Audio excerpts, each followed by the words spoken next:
Okay, I just wanted to make another video. Unfortunately, I wound up having to take the intake manifold off of my 2002 Firebird formula again.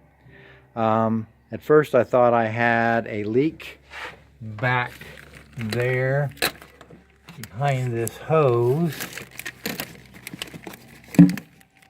And you can see that plumbing there now with the hose going off it to the left with the yellow band.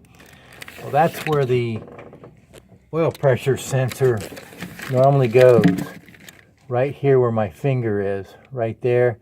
I thought it was leaking oil, so I pulled the intake manifold and I found that the oil pressure sensor was just broken off and the bottom part of it was in there, but luckily it was holding oil. Whatever's in that thing, the little circuit board or whatever, was not letting the oil through. So anyway, turned out my oil leak was my oil pan plug. So I got a new one, got that fixed. But then when I put everything back together, my oil pressure gauge was not working. And so anyway, long story short, I wound up having to take everything all apart again. And after digging around back there, I finally found the broken off half of the oil pressure sensor with the electrical connector to it that goes to the gauge in the dash. And I decided I don't ever want to go through this again. So what I'm doing is, if you can see that plumbing that I pointed out a minute ago, and that's going to that hose that has the yellow band right on it.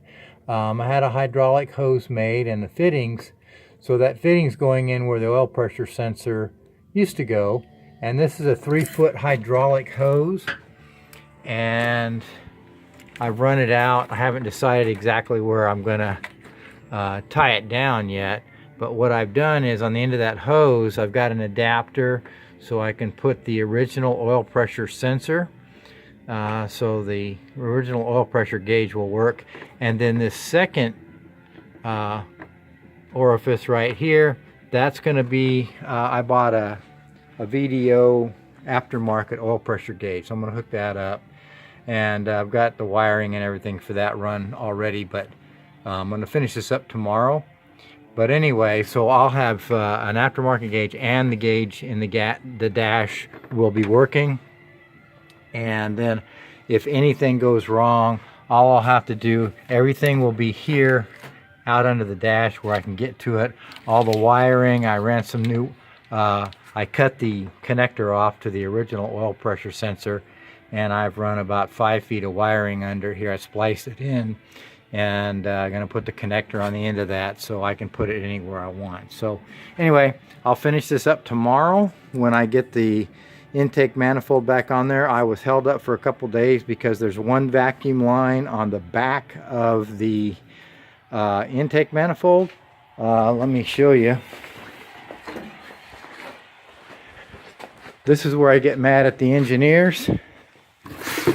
If you can see, this is the back of the intake manifold. I've got it upside down sitting here now. But these lines are hard plastic. I've actually already replaced this one.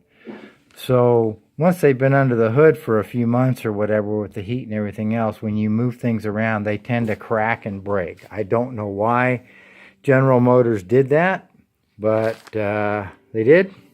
So anyway, so I had one line that broke and I could not find the other end of it. I didn't know where it went. Couldn't find a diagram online. Nobody on the LS1 tech forum could tell me. And today I finally found it.